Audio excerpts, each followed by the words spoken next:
This is a review of the real number system. We're going to look at some statements and we're going to see if they are true or false. If it's true, you'll give an example, and if it's false, just rewrite it so it is true.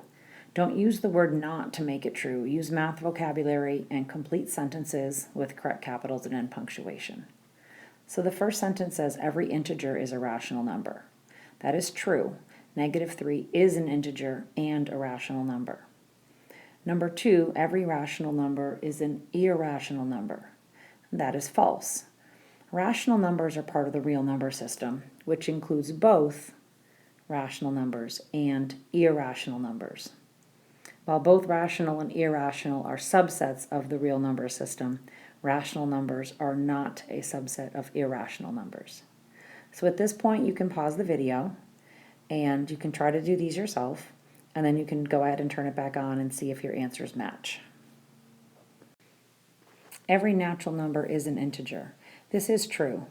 Integers are positive and negative whole numbers, and natural numbers are positive whole numbers.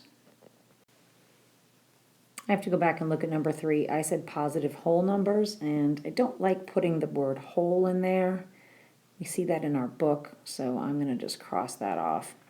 Just want to keep it as positive numbers. They are whole, but I'm a little concerned that when you say positive wholes that we're going to be including 0, and natural numbers are counting numbers, which do not include 0.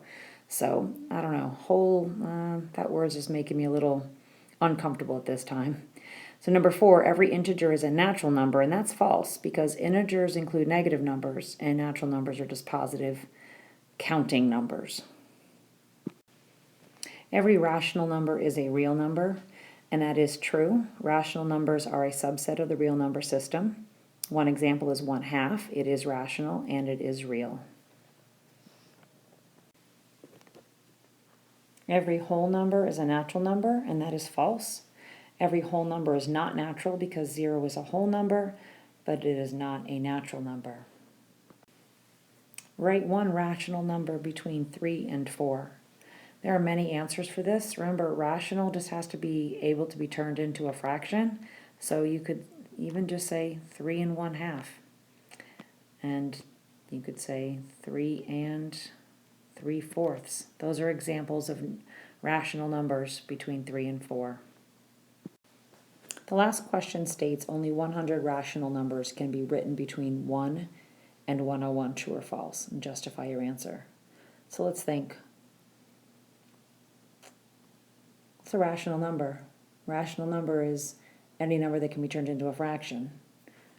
Can we count how many fractional pieces there are between 1 and 2? The answer is no. We can't. So there are an infinite number. So this is false, and it is because there are an infinite number of rational numbers that can be written between any two numbers. On this sheet, we are just going to circle N, W, Z, Q, not Q, which is the squiggly with the Q, or R if the number matches the characteristic. So if you remember, your N are your naturals, and your W is whole, Z is integer,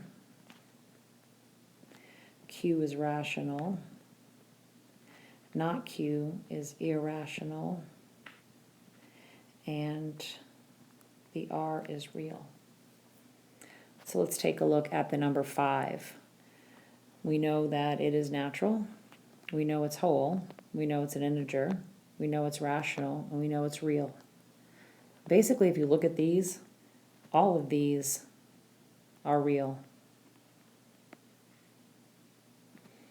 Okay, square root of 2. It's not natural, it's not whole, it's not an integer.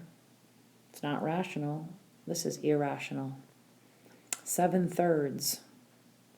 It's not natural, it's not whole, it's not an integer, but it is rational because it isn't a fraction. 0. 0 is not natural, but it is whole, it is an integer, and it is rational.